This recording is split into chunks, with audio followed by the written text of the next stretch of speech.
नमस्कार दोस्तों। अब आगे का पार्ट, क्योंकि आपका मजाक ही बन जाएगा जब आपको लगने लगे कि सामने वाला आपकी भावनाओं को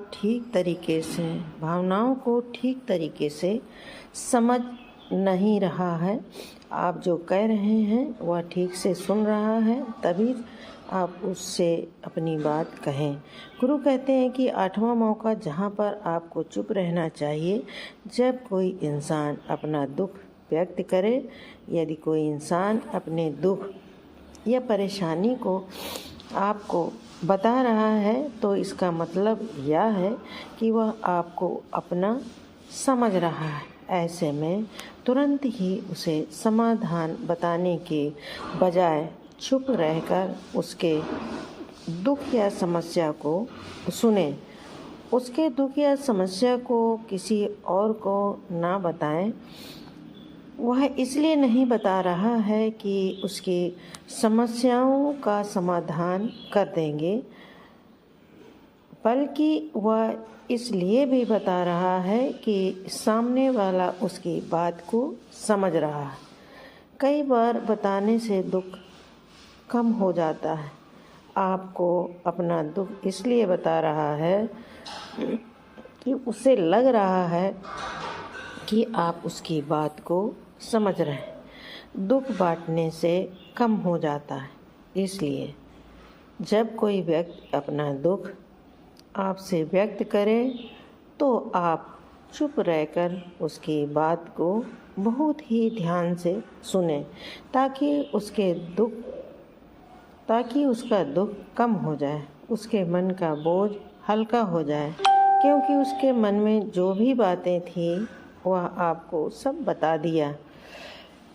गुरु आगे कहते हैं कि कई जगहों में 9 ही ऐसी जगह हैं जहाँ पर आपको चुप रहना चाहिए, जहाँ पर दुष्ट प्रकृति के लोग रह रहे हों और गाली गलौज कर रहे हों, तो आप वहाँ पर मत जाइए।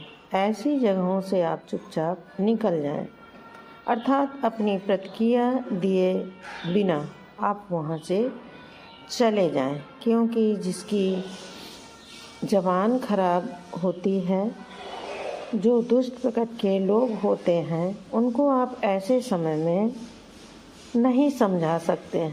जब उनका दिमाग पूरी तरह से शांत हो जाए तभी वह आपकी बात सुनेंगे। इसलिए जहाँ पर दुष्ट प्रकृति के लोग आपकी बात को ना मानते हों और ना ही सुनते हों, तो आपको वहाँ पर नहीं बोलना चाहिए। गुरु कहते हैं कि ऐसा मौका जहाँ पर आपको शांत हो जाना चाहिए। अपनी सफलता का राज हर किसी को ना बताएं। कई बार होता है कि कुछ लोग जो सफलता को बहुत ही जल्दी अर्जित कर लेते हैं, वे हर जगह अपनी सफलता का ढिंढोरा पीटने लगते हैं। ऐसे में क्या होता है कि कई लोग आपकी सफलता से खुश नहीं होते। अगर आप अपनी सफलता का ज़बरदस्ती लोगों में ढिंढोरा पिटवा रहे हैं तो लोगों की नकारात्मक ऊर्जा आपको प्रभावित कर सकती है।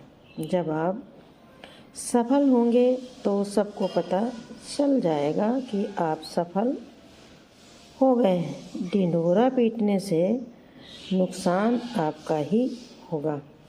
इतना कहकर गुरु ने कहा, शिष्यों, आज के लिए बस इतना ही। अगर तुम सब मेरी इन 10 बातों को अपने जीवन में अपना लेते हो तो तुम सब काफ़ी हद तक परेशानियों से बचे रहोगे। यहाँ से जाने के बाद मेरी यह बातें अपने जीवन में किसी वरदान से कम साबित नहीं होंगी। दोस्तों, मुझे उम्मीद है इस कहानी से आपको बहुत कुछ सीखने को मिला होगा। अगर आप नए हैं तो हमसे जुड़ने के लिए इस चैनल को सब्सक्राइब कीजिए, लाइक कीजिए, मिलते हैं अगले वीडियो में। धन्यवाद। जय हिंद।